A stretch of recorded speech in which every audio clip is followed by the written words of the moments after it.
ಹಾನೆಸ್ಟಾಗಿ ಹೇಳ್ತೀನಿ, ನನಗೆ ಈ ಸಿನಿಮಾ ಮೇಲೆ ಅಷ್ಟೊಂದು ಎಕ್ಸ್ಪೆಕ್ಟೇಷನ್ ಇರಲಿಲ್ಲ. ನನಗಿದ್ದಿದ್ದು ಒಂದೇ ಒಂದು ಹೋಪ್ ಅಂದರೆ ಅದು ತರುಣ್ ಸುಧೀರ್ ಅವರ ಪ್ರೊಡಕ್ಷನ್ ಅಂತ ಮಾತ್ರ. ಹಾಯ್ ಎಲ್ರಿಗೂ ನಮಸ್ಕಾರ, ನಾನು ಸಂದೀಪ್.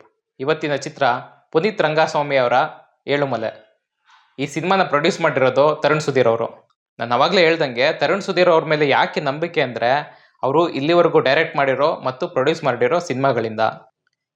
ಯಾವುದೇ ಸ್ಪಾಯ್ಲರ್ಗಳಿಲ್ಲದೆ ಈ ಸಿನಿಮಾದ ಕತೆ ಬಗ್ಗೆ ಹೇಳೋದಾದ್ರೆ 2004ರಲ್ಲಿ ನಡೆದ ಒಂದು ನೈಜ ಕಥೆಯನ್ನ ಆಧಾರವಾಗಿ ಇಟ್ಕೊಂಡು ಈ ಸಿನಿಮಾದ ಕಥೆಯನ್ನ ಎಳೆದಿದ್ದಾರೆ. ಈ ಕತೆ ನಡೆಯೋದು ಕರ್ನಾಟಕ ಮತ್ತು ತಮಿಳುನಾಡು ಬಾರ್ಡರ್ನಲ್ಲಿ. ತಮಿಳುನಾಡು ಮೂಲದ ಹುಡುಗಿ, ಕರ್ನಾಟಕ ಮೂಲದ ಹುಡುಗ ಇಬ್ರು ಪ್ರೀತಿ ಮಾಡ್ತಿದ್ದಾರೆ. ಮನೆ ಬಿಟ್ಟು ಅವತ್ತು ಇಬ್ರು ಒಟ್ಟಿಗೆ ಒಂದೇ ಕಡೆ ಸೇರ್ಬೇಕು ಅಂತ ಅಂದ್ಕೊಂಡಿದ್ದಾರೆ. ಅವತ್ತು ರಾತ್ರಿನೇ ಅವರ ಸುತ್ತಮುತ್ತ ನಡೆದಂತ ಒಂದಷ್ಟು ಘಟನೆಗಳು, ಅದರೊಳಗಡೆ ಇವರು ಸಿಗಾಕೊಂಡಿದ್ದು, ಜೊತೆಗೆ ಅಲ್ಲಿ ನಡೆದಂತ ಘಟನೆಗಳಾದ್ರೂ ಏನು, ಇವ್ರು ಅದರಿಂದ ಹೊರಬಂದ್ರ, ಕೊನೆದಾಗ ಏನಾಯ್ತು ಅನ್ನೋದೇ ಈ ಸಿನಿಮಾದ ಕತೆ. 2004ರಲ್ಲಿ ನಡೆದಿದೆ ಅಂತ ಹೇಳ್ತಾ ಇರೋ ಈ ಕತೆ ಅದೇ ಸಮಯಕ್ಕೆ ಸೇಮ್ ಡೇ ನಮ್ಗೆಲ್ಲರಿಗೂ ಗೊತ್ತಿರುವಂತಹ ಒಂದು ದೊಡ್ಡ ಘಟನೆ ನಡೆದಿದೆ. ಅದು ಈ ಸಿನಿಮಾದ ಸರ್ಪ್ರೈಸ್ ಎಲಿಮೆಂಟ್. ಅದನ್ನ ನೀವು ಚಿತ್ರಮಂದಿರದಲ್ಲಿ ಎಕ್ಸ್ಪೀರಿಯನ್ಸ್ ಮಾಡಬೇಕು. ಈ ಸಿನಿಮಾದ ಕತೆ ಅಟ್ ಎ ಟೈಮ್ ಬೇರೆ ಬೇರೆ ಡೈಮೆನ್ಷನ್ಸ್ ಅಲ್ಲಿ ಹೋಗ್ತಾ ಇದ್ರು ಕೊನೆಯದಾಗಿ ಎಲ್ಲ ಒಂದು ಕಡೆ ಕನೆಕ್ಟ್ ಆಗುತ್ತೆ. ಸಿನಿಮಾ ತಂಡನೇ ಮೆನ್ಷನ್ ಮಾಡಿರೋ ಹಾಗೆ ಇದು ರೊಮ್ಯಾಂಟಿಕ್ ಥ್ರಿಲ್ಲರ್ ಜಾನರ್ನಲ್ಲಿ ಬಂದಿರುವಂಥ ಸಿನಿಮಾ. ನನ್ನ ಪ್ರಕಾರ ಇದು one of the best thriller cinema ಅಂತಾನೆ ಹೇಳ್ತೀನಿ. ನಾನು ಆವಾಗಲೇ ಹೇಳ್ದಂಗೆ ಈ ಸಿನಿಮಾ ಒಂದು ರಾತ್ರಿಯಲ್ಲಿ ನಡೆಯುವಂಥ ಕತೆ. ಈಗಾಗಲೇ ಒಂದು ರಾತ್ರಿಯಲ್ಲಿ ನಡೆಯುವಂಥ ಕತೆ ಇರೋ ಸಿನಿಮಾಗಳು ಆಲ್ರೆಡಿ ಬಂದಿದೆ. ಇದು ಕೂಡ ಅದರಲ್ಲಿ one of the best cinema ಆಗಿ ಖಂಡಿತ ಉಳ್ಕೊಳ್ಳುತ್ತೆ.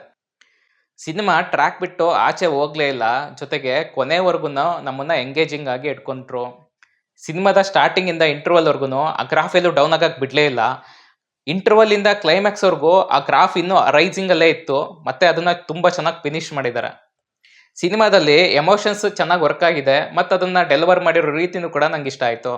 ಜೊತೆಗೆ ಈ ಸಿನಿಮಾಗೆ ಒಂದು ಡಿವೈನಿಟಿ ಟಚ್ ಕೂಡ ಇದೆ, ಅದು ಎಲ್ಲರಿಗೂ ಇಷ್ಟ ಆಗುತ್ತೆ. ಸಿನಿಮಾದ ಮ್ಯೂಸಿಕ್ ಮತ್ತೆ ಬ್ಯಾಕ್ಗ್ರೌಂಡ್ ಸ್ಕೋರ್ ಚೆನ್ನಾಗಿದೆ. ಇಂಟರ್ವಲ್ನ ಮುಂಚೆ ಬಂದಂತ ಹಾಡು ಸಿಚುವೇಶನ್ಗೆ ಪರ್ಫೆಕ್ಟ್ ಆಗಿತ್ತು. ಕಾಪಾಡು ದೇವರೇ, ಏಳುಮಲೆ ಜೇನುಮಲೆ ಸಾಂಗ್ಗಳು ತುಂಬಾ ಕನೆಕ್ಟ್ ಆಯ್ತು. ಹಾಡುಗಳು, ಫೈಟು ಮತ್ತೆ ಯಾವುದೇ ಸೀನ್ಗಳು ನನಗೆ ಅನ್ವಾಂಟೆಡ್ ಅಂತ ಅನ್ನಿಸ್ಲೇ ಇಲ್ಲ. ಎಲ್ಲ ಆ ಸಿಚುವೇಶನ್ಸ್ಗೆ ಪರ್ಫೆಕ್ಟ್ ಆಗಿತ್ತು. ಇಲ್ಲಿ ಹೀರೋ ಮತ್ತೆ ಹೀರೋಯಿನ್ಗೆ ಯಾವುದೇ ಸ್ಪೆಷಲ್ ಎಂಟ್ರಿ ಸೀನ್ ಅಂತ ಕೊಟ್ಟಿಲ್ಲ. ಜೊತೆಗೆ ಆ ಕ್ಯಾರೆಕ್ಟರ್ನ ಸ್ಪೆಷಲ್ ಆಗಿ ಹೈಲೈಟ್ ಮಾಡಕ್ ಕೂಡ ಹೋಗಿಲ್ಲ. ಇಲ್ಲಿ ಕಥೆಯನ್ನೇ ಹೀರೋ ಆಗಿ ಟ್ರೀಟ್ ಮಾಡಿದ್ದಾರೆ ಅಂತ ಅನ್ಸುತ್ತೆ. ಅವರಿಬ್ರು ಪ್ರೇಮಿಗಳು ಅಂತ ಮಾತ್ರ ತೋರಿಸಿದ್ದಾರೆ. ಮತ್ತೆ ಫ್ಲಾಶ್ ಬ್ಯಾಕ್ ಅಲ್ಲಿ ಹೋಗಿ ಅವ್ರ ಪ್ರೀತಿ ಶುರು ಆಗಿದ್ದು ಎಲ್ಲಿಂದ, ಅವ್ರು ಒಂದಾಗಿದ್ದು ಹೇಗೆ, ಅವ್ರ ಸಂಬಂಧ ಹೇಗೆ ಅಂತ ಹೇಳೋ ಯಾವುದೇ ಸೀನ್ಗಳನ್ನೂ ಇಲ್ಲಿ ತಗೊಂಬಂದಿಲ್ಲ. ಅದರ ಅವಶ್ಯಕತೆ ಕೂಡ ಸಿನಿಮಾಗಿರ್ಲಿಲ್ಲ.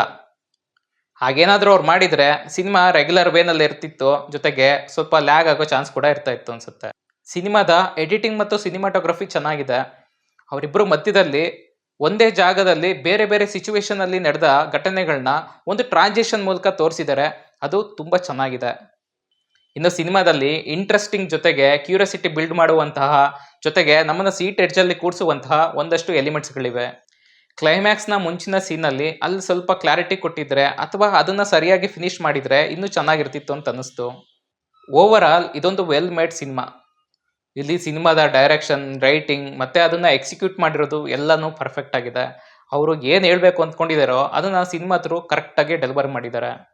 ಜೊತೆಗೆ ಪುನೀತ್ ರಂಗಸ್ವಾಮಿ ಅವರು ನಿರ್ದೇಶನದ ಜೊತೆಗೆ ಕತೆ, ಚಿತ್ರಕಥೆ ಮತ್ತೆ ಸಂಭಾಷಣೆ ಕೂಡ ಅವರೇ ಮಾಡ್ಕೊಂಡಿದ್ದಾರೆ.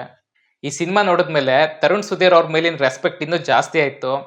ಇನ್ನಷ್ಟು ಅವ್ರ ಪ್ರೊಡಕ್ಷನ್ ಹೌಸ್ ಇಂದ ಮತ್ತೆ ಅವ್ರ ಡೈರೆಕ್ಷನ್ ಅಲ್ಲಿ ಇನ್ನಷ್ಟು ಒಳ್ಳೆ ಸಿನಿಮಾಗಳು ಬರಲಿ ಅಂತ ಕೇಳ್ಕೊಳ್ಳೋಣ. ಇದು ಈ ಸಿನಿಮಾದ ರಿವ್ಯೂ. ನಿಮ್ಗೇನಾದ್ರೂ ಈ ವಿಡಿಯೋ ಇಷ್ಟ ಆಗಿದ್ರೆ ದಯವಿಟ್ಟು ನಮ್ಮ ಚಾನಲ್ನ ಸಬ್ಸ್ಕ್ರೈಬ್ ಮಾಡ್ಕೊಳ್ಳಿ. ಮತ್ತೆ ಇನ್ನೊಂದು ವಿಡಿಯೋದಲ್ಲಿ ಸಿಗೋಣ. Thank you.